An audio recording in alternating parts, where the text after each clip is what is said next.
Assembly ఎన్నికల తర్వాత ఖమ్మం జిల్లాలో బీజేపీ నేతలు నిరాశ నిస్పృహల మధ్య రాజకీయాల్లో కొనసాగుతున్నారు. అసెంబ్లీ ఎన్నికల్లో ఖమ్మం నుంచి బీజేపీ టికెట్ ఆశించి భంగపడ్డ నేత ప్రముఖ ప్రజా వైద్యులు శీలం పాపారావు పార్టీ నిర్ణయాలకు కట్టుబడి ఉంటానని చెబుతున్నారు. టికెట్ ఇచ్చినా ఇవ్వకపోయినా బీజేపీ అభివృద్ధి కోసం నిరంతరప్రాయంగా కృషి చేస్తానంటున్న డాక్టర్ పాపారావుతో మా ఖమ్మం ప్రతినిధి ఉపేందర్ ఫేస్ టు ఫేస్.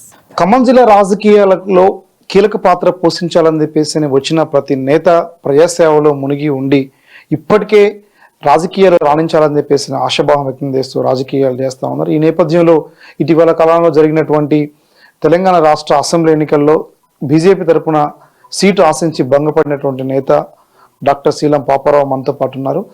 ఇప్పటి వరకు 30 ఏళ్లుగా ఖమ్మం జిల్లా ప్రజలకు అహర్నిశల సేవ చేస్తూ నిరంతరప్రాయంగా వైద్యాన్ని అందిస్తున్నటువంటి నేత ఇప్పటికీ ఎప్పటికీ ప్రజాసేవలో ఉంటానని చెప్పేసి అని చెప్తూనే మనతో పాటు రాజకీయాల పట్ల విరక్తితోటి అదే నేపథ్యంలో రాజకీయాలంటే ఇంట్రెస్ట్తో రెండింటిని కూడా ముడిపడినటువంటి నేపథ్యంలో ఏ నిర్ణయం తీసుకోవాలి అనేటువంటి కాన్సెప్ట్తో ముందుకెళ్తున్నటువంటి తరుణంలో అసలు ఆయన మనసులో మాట ఏముంది అడిగి మనం వివరాలు తెలుసుకుందాం. డాక్టర్ గారు నమస్కారం సార్. సార్ చెప్పండి, ఈ ఇటీవల కాలంలో జరిగినటువంటి అసెంబ్లీ ఎన్నికల సందర్భంగా మీరు పోటీ చేయాలని చెప్పేసి నిర్వచించారు. కానీ బీజేపీ తరఫున మీరు పోటీ చేయాలని ఆశ టికెట్ రాలేదా, లేకపోతే ఎందుకు మీరు పోటీ చేయలేకపోయారు? అది అధిష్టాన నిర్ణయం అండి. పోటీ చేయాలనుకునేది వాస్తవము.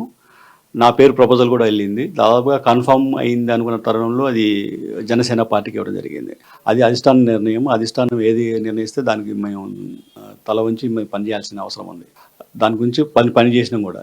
అయితే ఇక్కడ జరిగింది ఏంటంటే, మేము ప్రచారం పోయిన టైంలో చాలామంది కూడా బీజేపీ పార్టీ పోటీ చేసి ఉంటే బాగుండేది, బీజేపీ పార్టీ సింబల్ ఉంటే ఆటోమేటిక్గా ఓట్లు పడేవి అని చెప్పేసి చాలామంది కూడా బీజేపీకి ఇస్తే బాగుండేది అనేది కూడా వాళ్ళు ఓటర్లు చాలామంది కూడా వాళ్ళ అభిప్రాయం చెప్పడం జరిగింది. అంటే సింబల్ మారేసరికల్లా ఓట్ల శాతం ఖమ్మంలో 4,000 మాత్రం వచ్చింది. అదే మన కమలం గుర్తుంటే మాత్రం దాదాపుగా 20,000 నుంచి 30,000 ఓట్లు పడే అవకాశం ఉంది. నేను తిరిగిన కస్బా బజార్ కానివ్వండి, కమాన్ బజార్ కానివ్వండి, కొన్ని ప్రాంతాల్లో ప్రచారం కోసం తిరిగిన కార్యక్రమంలో ప్రతి ఒక్కళ్ళు కూడా వెలుబుచ్చిన అభిప్రాయం ఇది. సో మరి అధిష్టానం ఆ విధంగా నిర్ణయించింది కాబట్టి మనం ఏం చేయలేము. ఇచ్చుంటే పార్టీ బలపడే ఉండేదని నా అభిప్రాయం. అంటే ప్రస్తుతం కమలం పువ్వు అంటే పోయినసారి పొత్తుల్లో భాగంగా ఖమ్మం సీటు జనసేనకి ఇచ్చారు. ఈసారి ఎంపీ ఎన్నికలు జరగబోతున్న నేపథ్యంలో ఎంపీ టికెట్ కూడా బీజేపీకి వచ్చే అవకాశం ఉందని చెప్పేసి అని కూడా ప్రచారం జరుగుతుంది. ఎంపీగా పోటీ చేసేటువంటి అవకాశం కానీ టికెట్ కానీ ఏమైనా ఆశిస్తున్నారు అధిష్టానం నుండి? అధిష్టానం నిర్ణయిస్తే పోటీ చేయడానికి సిద్ధంగానే ఉన్నాను. అదే అధిష్టాన నిర్ణయం.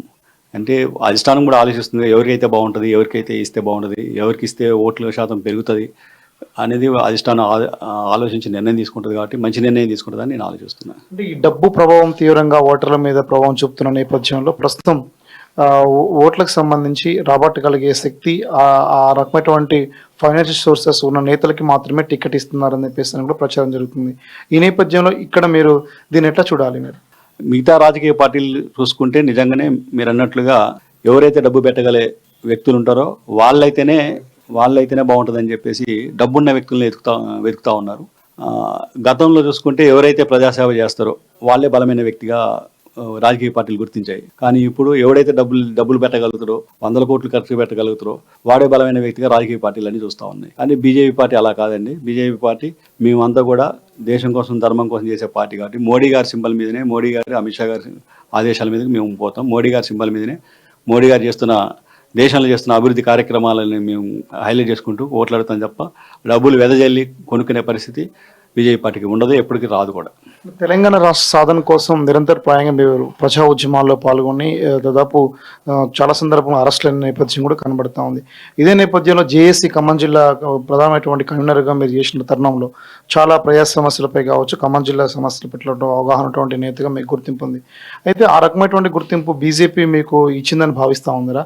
లేదు కొత్తగా ఇప్పుడు కోదండరామ్ గారు మిమ్మల్ని ఏదైతే ప్రభావం చూపించినటువంటి నేతగా ఉన్న వ్యక్తి ఉన్నాడో ఆ వ్యక్తితో పాటు కొత్త నిర్ణయం తీసుకునే అవకాశం ఉందా? ఫ్యూచర్ మీ రాజకీయ ప్లానింగ్ ఏ రకంగా ఉండబోతా ఉంది? గతంలో తెలంగాణ ఉద్యమంలో కీలకంగా పనిచేసిన వాస్తవం. తెలంగాణ ఉద్యమంలో మేము హాస్పిటల్ వదిలిపెట్టుకొని కూడా ఉద్యమంలో పాల్గొనడం జరిగింది.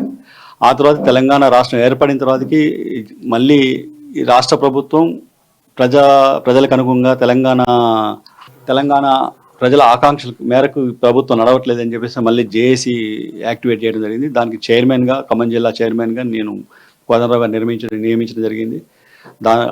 ఆ కార్యక్రమంలో భాగంగా మేము చాలా ఖమ్మంలో ఉద్యమాలు చేయడం జరిగింది. రైతుల కోసం పోరాటం జరిగింది, స్టూడెంట్ల కోసం పోరాటం జరిగింది. ఖమ్మంలో యూనివర్సిటీకి స్థాపించాలని చెప్పేసి కూడా మేము అంతా డిమాండ్ చేయడం జరిగింది. మెడికల్ కాలేజ్ కావాలని చెప్పేసి డిమాండ్ జరిగింది. రైతులకు గిట్టుబాటు ధర రావాలని జరిగింది. అట్లాగే ఉద్యోగ క్యాలెండర్ రావాలని చెప్పేసి కొలువులకే కొట్లాట కోసం అనేది జరిగింది. ఈ సందర్భాల్లో చాలాసార్లు అరెస్ట్ చేయడం జరిగింది, మమ్మల్ని నిర్బంధించడం జరిగింది. 3 రోజులు 4 రోజులు ఆ స్టేషన్లో కూర్చోబెట్టడం కూడా జరిగింది. మేమందరం కూడా ఆ పథకాలన్నీ కూడా ప్రజల్లోకి తీసుకుపోయి ఆ కార్యక్రమాలు నెరవేరిస్తే ఆ లక్ష్యం నెరవేరినట్టే నేను అనుకుంటున్నాను. మొత్తానికి ఖమ్మం జిల్లాకు సంబంధించినటువంటి బీజేపీ నాయకులు ప్రధానంగా డాక్టర్గా అనేక మంది కూడా సేవలు అందించి, అంటే అటు తెలంగాణ రాష్ట్ర సాధన కోసం, తెలంగాణ రాష్ట్ర పునర్నిర్మాణంలో భాగస్వామ్యం కావడం కోసం చాలా కాలం పాటు ఖమ్మం జిల్లా రాజకీయాల్లో కీలక పాత్ర పోషించి మోడీ విధానాలకు ఆకర్షితులు ఈటల రాజేందర్ గారి సమక్షంలో బీజేపీ చేరినటువంటి నేత డాక్టర్ శీలం పాపారావు గారు ఇప్పటికే తన యొక్క అభిప్రాయాన్ని వ్యక్తం చేశారు. అంటే దాదాపు ఖమ్మం జిల్లా రాజకీయాల్లో తనకంటూ ఒక ముద్ర వేసుకొని కూడా భవిష్యత్తులో ప్రజా సమస్యల పట్ల కావచ్చు, ఖమ్మం జిల్లాలో ఉన్నటువంటి ఖమ్మం జిల్లా అభివృద్ధి కోసం కావచ్చు నిరంతరం తన ఆలోచనలు కొనసాగుతాయి. రానున్న ఎన్నికల్లో కూడా తిరిగి బీజేపీ గెలుపు కోసం తను అహర్నిశలా ఎటువంటి పదవి ఉన్నా లేకపోయినా పార్టీ అభివృద్ధి కోసం కృషి చేస్తానని చెప్పేసి కూడా మనతో పాటు చెప్పారు. ఇది తాజా పరిస్థితి. కెమెరా పర్సన్ హరితో ఉపేందర్, అమ్మా న్యూస్, ఖమ్మం నుండి.